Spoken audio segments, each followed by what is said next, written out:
रहे थे Surat session of Indian National Congress, ठीक है। अब आज की जो क्लास है उसमें हम लोग डिस्कस करेंगे आफ्टर 1905 के इवेंट्स, ठीक है, उनके बारे में, ठीक है। तो सबसे पहले आया इंडियन काउंसिल एक्ट, ठीक है। It is Minto Morley reforms in 1909।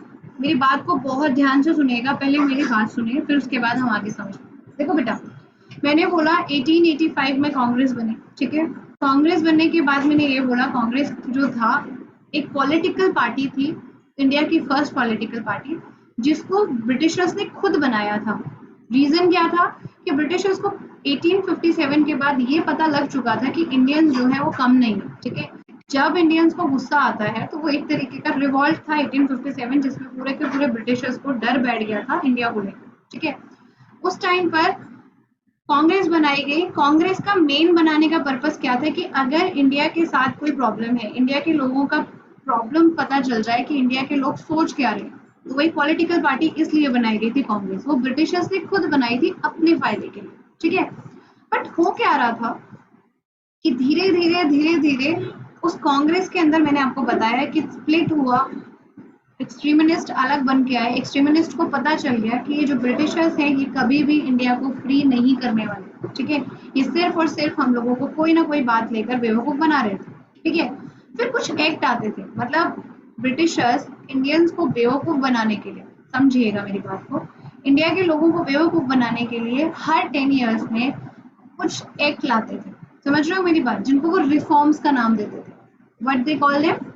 Reforms. तो वो जो रिफॉर्म्स का नाम देते थे, उन रिफॉर्म्स में वो इंडिया को, मतलब लोगों को ये एश्योरेंस देते थे कि हम इंडिया के लोगों के लिए कुछ भला सोच रहे हैं, हम इंडिया के लिए कुछ अच्छा सोच रहे हैं, ठीक है। बट ये रियलिटी नहीं थी, ठीक है। तो उन्हीं में से एक एक्ट आया, India council act, India council act, Minto Morley reforms, ठीक है। ये मिंटो मॉर्ले रिफॉर्म्स जो है, जो मिंटो और मॉर्ले है, ये पर्सन्स के नाम है जो वहां पे उस टाइम पे अथॉरिटी के अंदर, ठीक है। 1909 में, ठीक है, इन्होंने ये रिफॉर्म्स लाए जिसके अंदर बताया गया, ध्यान से सुनिएगा, ये मेन इवेंट था। इसमें बताया गया कि beside the other constitutional measures it is envisaged a separate electorate for the Muslims, ठीक है। यहाँ पर मुस्लिम लीग बनी चुकी थी 1906 में। इंडियन काउंसिल एक्ट ने क्या किया, सेम ब्रिटिशर्स का एक ही काम था। जब उन्होंने बंगाल का डिवीजन किया तब भी उनके दिमाग में एक ही बात थी, डिवाइड कर दो मुस्लिम्स और हिंदू मेजोरिटी लोगों को, सो दैट डिवीजन होगा तो नेशनलिज्म की फीलिंग जो है वो खत्म हो जाएगी इंडिया के अंदर से। लोगों के अंदर नेशनलिज्म नहीं होगा, वो आपस में लड़ने लग जाएंगे, ठीक है। सेम यहाँ पर क्या हुआ बेटा कि इन्होंने मुस्लिम इलेक्टोरेट्स जो है उनके लिए अलग से एक सिस्टम बनाया कि भाई जो मुस्लिम्स हैं उनके लिए अलग इलेक्टोरल सिस्टम बनेगा, मतलब उनके लिए अलग से कैंडिडेट्स होंगे, अलग से इलेक्शंस होंगे, ठीक है। aimed at dividing the nationalist ranks and at rallying the moderates and Muslims to the government side, ठीक है। उन्होंने कोशिश करी कि जो मॉडरेट्स थे और साथ के साथ जो मुस्लिम्स थे वो गवर्नमेंट की साइड हो जाए, ठीक है। यहाँ पर लोगों के अंदर बेटा एक गुस्सा बैठ गया, उन्हें समझ आ गया कि ब्रिटिशर्स कोशिश क्या कर रहे हैं। पहले तो बंगाल को सेपरेट कर ही चुके थे, वो डिवाइड कर चुके थे। Now they are trying to again, हाँ जी बेटा, हाँ जी बेटा, बिल्कुल कृपा निधान, बिल्कुल, ठीक है। तो वो ये चाहते थे कि वो डिवाइड करना चाहते थे। इस बात के बाद इंडिया के लोगों को, मतलब जो नेशनलिज्म की फीलिंग थी, ठीक है, उसमें और जो है इंक्रीमेंट हुआ, ठीक है। तो उसमें उसी बीच में एक पार्टी बनी, दैट इज गदर पार्टी, ठीक है। गदर पार्टी कब बनी बेटा? 1913 में, ठीक है। Formed by Lala Hardayal, Taraknath Das and Sohan Singh Bakhna, ठीक है। इसका हेडक्वार्टर कहाँ था? San Francisco. इसके ज्यादा आपसे सिलेबस में ज्यादा कुछ नहीं पूछा जा सकता, सिर्फ इसका फाउंडर पूछे जाएंगे और इसका हेडक्वार्टर पूछा जाएगा, ठीक है। उसके बाद हम नेक्स्ट स्लाइड पे समझते हैं, ठीक है। होम रूल मूवमेंट, ठीक है। ये एक सेकंड, हाँ जी, home rule movement I, that is in 1916, ठीक है। ये बेटा स्टार्ट की थी दो, एक्चुअली देखो मेन कॉन्सेप्ट था एनी बेसेंट का, मेन कॉन्सेप्ट था एनी बेसेंट का। She was a British woman, ठीक है। She actually came here to join the theosophical society, मतलब वो थियोसॉफिकल सोसाइटी यूएसए में स्टार्ट हुई थी, वो इंडिया में आए थे इसको आगे डिस्कस करने के लिए, स्पिरिचुअल नॉलेज को, ठीक है। उन्होंने ये थियोसॉफिकल सोसाइटी जो है बेटा मद्रास में ओपन करी, ठीक है।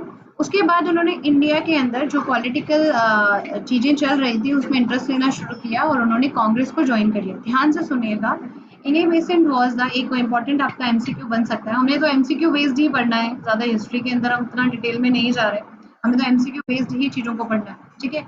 Annie Besant was the first president of Indian National Congress, first women president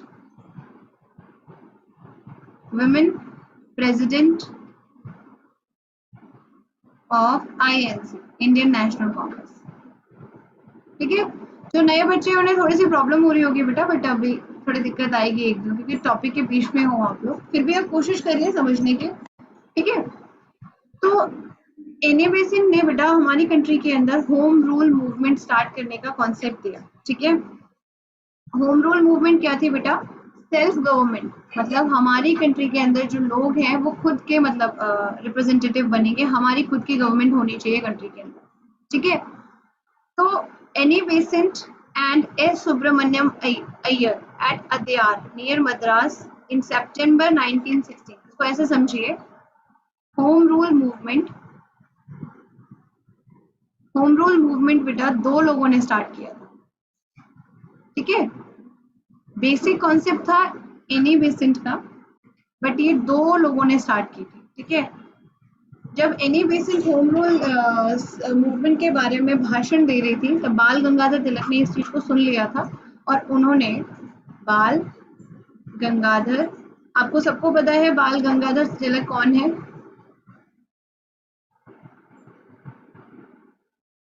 कल बताया था, एक्सट्रीमिस्ट लीडर है फेमस, ठीक है, और इनके बारे में और भी अचीवमेंट्स बताई हुई है मैंने। बाल गंगाधर तिलक एंड एक थी एनी बेसेंट, ठीक है। बाल गंगाधर तिलक ने अप्रैल 1916 में पूना में इसको स्टार्ट कर दिया, किसको बेटा? होम रूल मूवमेंट, किसमें बेटा? पूना में। एनी बेसेंट ने 1916 में ही सितंबर में इसको स्टार्ट किया, पर मेन कॉन्सेप्ट किसका था? एनी बेसेंट का। तो आपसे क्वेश्चन कैसे पूछे जाएंगे in examination? Who was the founder of home rule movement? तो आपको दोनों का पता होना चाहिए, Annie Besant as well as Bal Gangadhar तिलक, है ना बेटा? हाँ जी बेटा, समझ गए सबके सब? ये इंपॉर्टेंट है, वेरी वेरी इंपॉर्टेंट, कि आपके एग्जाम में पूछा जा सकता है, 100% आने के चांसेस है, ऐसे क्वेश्चन ही आते हैं एग्जाम, ठीक है। Who was the founder of home rule league या फिर होम रूल मूवमेंट, ठीक है। तो उसके बाद हमारे पास समझिए कि यहाँ ये इन्होंने स्टार्ट किया था, एनी बेसेंट ने स्टार्ट किया था नियर मद्रास अदयार में, और starting by Bal Gangadhar Tilak in Poona, okay बेटा। चलिए, objective was self government for India in British empire, ठीक है, ये होम रूल मूवमेंट का ऑब्जेक्टिव था। Tilak linked up the question of Swaraj with the demand of formation of linguistic states and education in vernacular languages, ठीक है।